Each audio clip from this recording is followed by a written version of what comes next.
নবী সোলাইমান আলাইহিসসালাম ছিলেন এমন এক নবী যিনি আল্লাহর অনুমতিতে জিন, পাখি ও বাতাসের উপরেও ক্ষমতা রাখতেন। আল্লাহ তাকে এমন ক্ষমতা দিয়েছিলেন যাতে তিনি জিনদের নিয়ন্ত্রণ করে রাজ্যের কাজ করাতে পারতেন।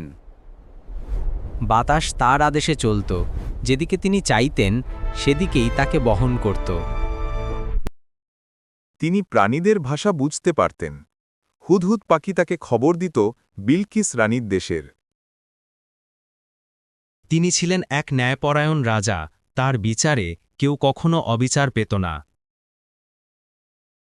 যখন বিলকিস রানী তার রাজ্যে এলেন, আল্লাহর মহিমায় সে বিস্ময়ে অভিভূত হয়ে ঈমান আনলেন। আল্লাহ তাকে এমন রাজ্য দিয়েছিলেন যা পৃথিবীতে আর কাউকে দেওয়া হয়নি। মৃত্যুর পরও তিনি লাঠির ওপর ভর দিয়ে দাঁড়িয়েছিলেন। জিনরা ভাবত তিনি জীবিত। এভাবেই তারা বুঝল অদৃশ্যের জ্ঞান কেবল আল্লাহ। নবী সুলাইমান আলাইহিসসালামের এর অলৌকিক ক্ষমতা আমাদের শেখায় আসল শক্তি একমাত্র আল্লাহর কাছেই।